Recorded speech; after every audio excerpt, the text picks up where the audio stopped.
காருக்கு பின்னாடி ஸ்பாய்லர்ஸ் ஏன் வச்சிருக்காங்கன்னு தெரியுமா? சும்மா ஸ்டைலுக்குன்னு நினைச்சிடாதீங்க. வாங்க அதோட உண்மையான ரீசனை இந்த வீடியோல ஃபுல்லா பாப்போம். சில பேரு கார்ஸ மாடிஃபை பண்ணி ஸ்பாய்லர்ஸ் வச்சிருப்பாங்க. சில ஸ்போர்ட்ஸ் கார்ஸ்ல வாங்குறப்பவே ஸ்பாய்லரோடய வரும். ஸ்பாய்லர்ஸ் வெறும் அழகுக்காக மட்டும் இல்லங்க. முன்னோக்கி போற கார் ஆப்போசிட்ல காத்த எதிர்க்கும். காத்த கிழிச்சிட்டு தான் முன்னாடி போகும். இத டிராக்னு சொல்றாங்க, அதாவது இழுவை. இந்த டிராக கம்மி பண்றதுக்காக தான் ஸ்பாய்லர்ஸ் முக்கியமா பயன்படுது. அது மட்டும் இல்லாம காருக்கு மேல உள்ள ஏர் ஃப்ளோ, சுத்தி உள்ள ஏர் ஃப்ளோ, கீழே இருக்க ஏர் ஃப்ளோன்னு எல்லா ஏர் ஃப்ளோவையும் மாத்தி ஹை ஸ்பீட்ல போறப்போ காருக்கு கிரிப் கிடைக்க இது உதவுது.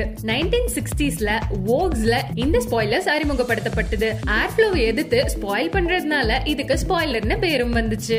டிராக் ஆகுறப்போ என்ஜினுக்கு பவர் நிறைய தேவைப்படும், அதனால ஸ்பீடும் கம்மியாகும். ஆனா இந்த சிச்சுவேஷன்ல ஸ்பாய்லர்ஸ் நமக்கு ஹெல்ப் பண்ணி நல்ல கிரிப் கிடைக்க செய்யுது. ஸ்போர்ட்ஸ் கார்ஸ்ல அதிகமா ஸ்பாய்லர்ஸ் பார்க்க முடியும். அதிக ஸ்பீட்ல போறப்போ காருக்கு அடியில காத்து நிறைய ஃப்ளோ ஆகும். இதனால கார் ரோட்ல இருந்து மேல லிஃப்ட் ஆக தொடங்கும். சோ காருக்கு ஸ்டெபிலிட்டி கிடைக்காம போகும். இது எல்லாம் நடக்காம இருக்கதான் ஸ்பாய்லர் உதவுது.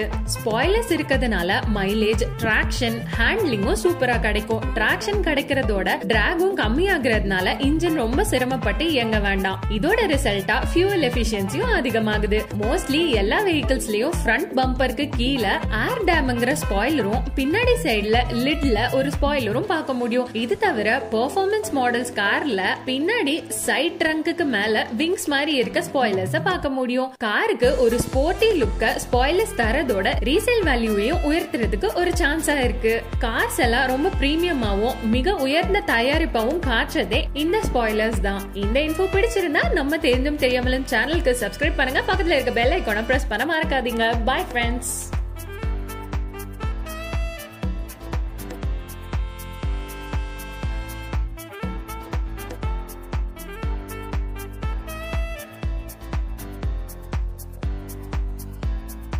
Your voice, it echoes in my mind.